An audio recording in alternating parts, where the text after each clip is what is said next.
결국 좋은 골프 스윙이라는 건 뭐냐면 클럽 샤프트의 연장선이 이렇게 있으면 팔뚝의 연장선이 바닥에 있는 플레인 라인을 이렇게 지켰다가 다시 얘만 이렇게만 지켜주면, 그러면 임팩트 여기서 맞고 여기까지 가면 임팩트 플레인에서는 이 샤프트의 기울기가 어떻게 돼야 될까요? 놓고 이렇게 기울어져야 되지 않을까요? 맞는 순간까지도. 공이 뒤에 있으면 오른손목의 벤트의 양은 어떨까요? 더 많아질 수밖에 없겠죠? 공이 생각보다 앞에 있으면 적어지죠. 그러면 얘는 바뀌면 안 되는 거예요. 근데 공이 앞에 있는 위치에서 임팩트 순간에 이 벤트의 양이 더 많아지면 어떻게 될까요? 공을 맞힐 수 있을까요? 얘를 맞추려면 뭔가 보상 동작이 필요하겠죠. 그 보상 동작이 뭐냐면 오른손목 비교적 플랫이죠. 인위적으로 얘를 꺾으려고 안 하고 라인을 지키면서 오른 어깨가 위로 뒤로 빠질 거예요. 그러면 이 클럽 헤드가 어느 순간에는 제 손보다 뒤로 이렇게 가겠죠. 그럼 제 손목이 어떻게 됐나요? 얘가 된 거잖아요. 근데 제가 얘를 이렇게 꺾었을까요?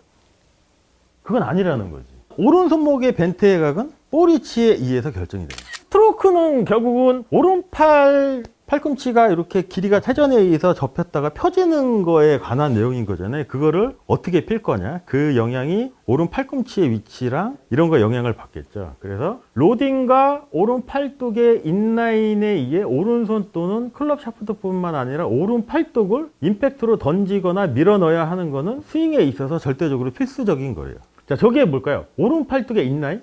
저걸 다른 말로 표현하면 이거예요. 오른 팔뚝 플라잉 엣지.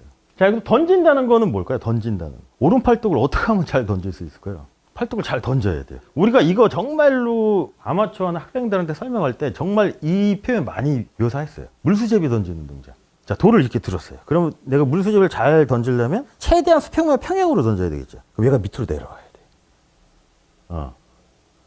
그 다음에 몸이 이렇게 비켜주는 오른쪽이 푸시야 왼쪽이 풀이 되면 이 팔뚝이 자연스럽게 던져지는 동작이 되는 거겠죠. 밀어 넣는 건 뭘까요? 밀어 넣는 거. 이거 아닐까요? 여기서 착 피는 거. 작살 던지기. 이렇게 플레인 라인을 향해서 요 그립 끝을 바닥에 있는 플레인 라인 선상으로. 이거는 이제 밀어 넣는 거고, 물수제비 던지듯이 몸의 원심력에 의해서 이거 던져지는 거고, 이것도 결국은 스윙과 히터랑 구분된다는 거겠죠. 자, 그래서 오른 팔뚝의 움직임이 상당히 중요한 거예요. 팔뚝하고 팔꿈치. 자, 그래서 보시면 항상 모든 스트로크에는 오른 팔뚝은 온 플레인 위치에 있으면 플레인 라인을 가리켜야 된대요. 오른 팔뚝 플레인 위치 개념으로 보면 오른 팔뚝하고 샤프트는 같은 면이겠죠. 어드레스를 이렇게 해요. 임팩트를 해도 바닥에 있는 플레인 라인이 이렇게 있다고 치면 팔뚝하고 샤프트가 같은 면에 이렇게 있는 게 오른 팔뚝 플레인 웨지겠죠. 그러면 요 샤프트랑 요 팔뚝의 연장선도 어떻게 보면 요 두 가지는 같은 거잖아요. 임팩트에서 공이 이렇게 맞았다고 치면 이 클럽 샤프트를 무시한다고 하더라도 요 팔뚝의 연장선만 바닥에 있는 플레인 라인만 이렇게 유지를 한다고 치면 클럽은 테이크어웨이가 자연스럽게 될 수밖에 없겠죠. 이걸 어깨 움직임하고 또 연관돼서 우리가 생각을 한번 해보면 오른 어깨가 어떻게 움직이냐면, 자, 여기서 이 팔뚝의 연장선이 바닥에 있는 이 플레인 라인을 향해서 직선을 이렇게 유지한다고 치면 이제 오른 어깨는 어떻게 움직이나요? 위로 뒤로 빠지죠. 이게 결국 오른 팔뚝 플라잉 웨지죠. 근데 결국 좋은 골프 스윙이라는 건 뭐냐면 이 오른 팔뚝을 이 위치 이렇게 맞췄던 거를 왼팔 플라잉 웨지가 이렇게 있으면 이 위치로 그대로 갔다가 그대로 가는 거잖아요. 그게 뭐냐면 클럽 샤프트의 연장선이 이렇게 있으면 팔뚝의 연장선이 바닥에 있는 플레인 라인을 이렇게 지켰다가 다시 얘만 이렇게만 지켜주면 제자리를 찾아오는 게 훨씬 더 편해질 수도 있잖아요. 그래서 오른 팔뚝은 상하 방향을 보여주면 오른 팔뚝과 클럽 샤프트는 전체 스트로크에서 만들어져야 됩니다. 이 얘기는 오른 팔뚝 플라잉 웨지 구조를 계속 유지를 해야 된다는 얘기인 거거든요. 자, 그래서 오른 팔뚝의 어프로치 앵글 위치는 오른 팔뚝이 임팩트로 통과해야 하는 정확한 크로스 라인을 보여준대요. 이거를 뭐랑 붙여서 생각을 하셔야 되냐면 어프로치 앵글을 우리가 이해를 해야 되잖아요.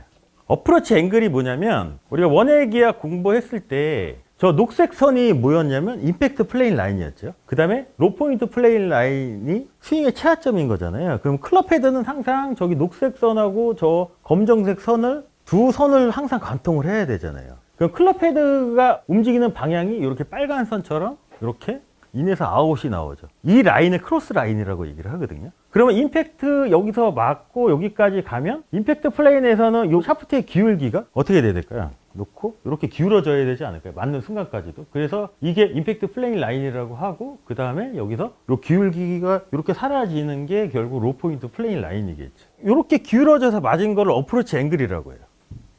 저게 어프로치 앵글이고, 다시 한번 이걸 봐볼게요. 그래서 오른 팔뚝의 어프로치 앵글의 위치는 오른 팔뚝이 임팩트를 통과해야 하는 정확한 크로스 라인이래요. 그러니까 아까 그 봤던 이 선을 얘기를 하는 거거든요. 그럼 공이 어디로 갈 것 같은 느낌이 들까요?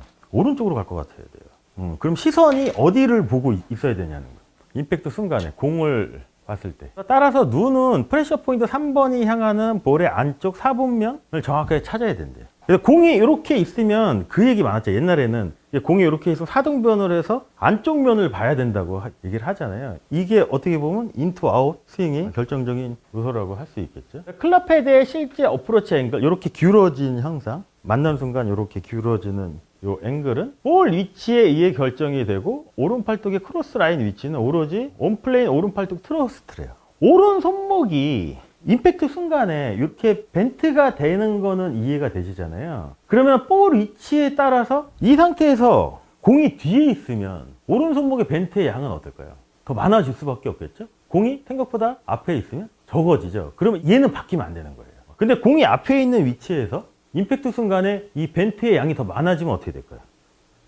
공을 맞힐 수 있을까요? 얘를 맞추려면 뭔가 보상 동작이 필요하겠죠. 그 보상 동작이 뭐냐면 오른쪽이 더 낮아지고 왼쪽이 더 뒤로 많이 빠져야 돼요. 이제 유튜브 같은 데서 보시면 뭐 힌지 스윙이라고 해서 백스윙 때 오른손목의 벤트를 인위적으로 이렇게 해서 스윙을 하는 얘기 상당히 많죠. 그럼 이것도 어떻게 보면 되게 부정확한 방법일 수도 있거든요. 자, 드라이버 스윙을 하면 공이 상대적으로 앞에 있기 때문에 아무리 임팩트 픽스를 한다고 해도 이 양이 적죠. 근데 만약에 인위적으로 백스윙을 하는데 오른손목을 이렇게 꺾어서 스윙을 했다고 치면 다시 얘가 맞는 순간은 이 자리를 찾아와야 되잖아요.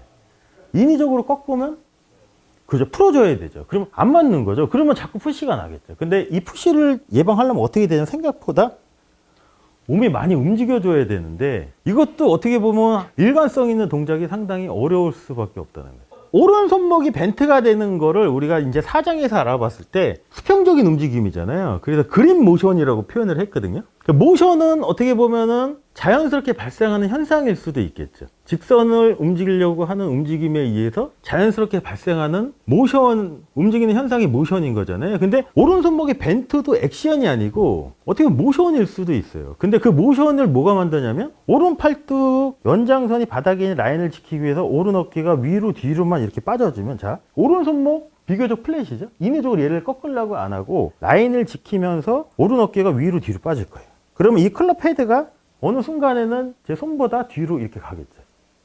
그럼 제 손목이 어떻게 됐나요? 얘가 된 거잖아요. 근데 제가 얘를 이렇게 꺾었을까요? 그건 아니라는 거지.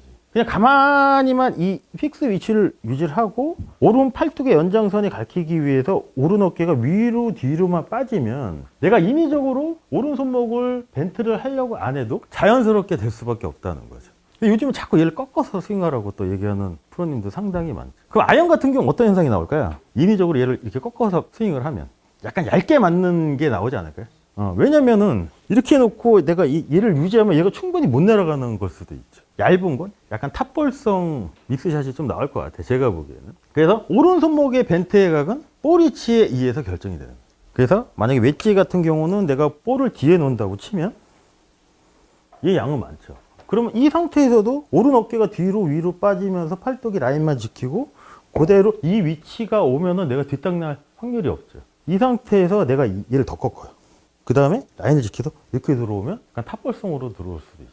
오른 손목은 항상 벤트라는 거죠. 자, 그래서 오른 팔뚝은 자신의 픽스 포지션, 어프로치 앵글에서 이동해야 되고 정확하게 돌아와야 된대요. 그래서 오른 팔뚝 플라잉 웨지 그거 했을 때 하는 드릴 중에 하나가 뭐냐면 왼팔 플라잉 웨지, 오른 팔뚝 플라잉 웨지면 이 상태에 놓고 팔뚝의 연장선이나 클럽 샤프트가 라인을 지키고 그대로만 이 상태만 돌아오면 일관성 있는 임팩트가 훨씬 더 수월해질 수 있잖아요. 거기서 이제 또 하나를 추가하면 공 위치가 더 뒤에 있으면 이 양이 많아지는 거고 공이 앞에 있으면 이 양이 조금씩 적어지는 거고 오른 팔뚝 테이크어웨이가 필수래요. 오른 팔뚝 테이크어웨이라는 건 뭐냐면 오른 팔뚝의 연장선이 바닥에 있는 플레인 라인을 가리키는 거 이거죠. 이거 오른 팔뚝만 하면 근데 왼팔은 그낸 거잖아요. 그러면 이 상태에서 왼손만 결합이 되고 얘는 아무것도 안 하고 팔뚝 연장선이 가리키는 대로 얘만 따라와 주면 테이크어웨이 동작도 쉬워지고 편해질 수도 있고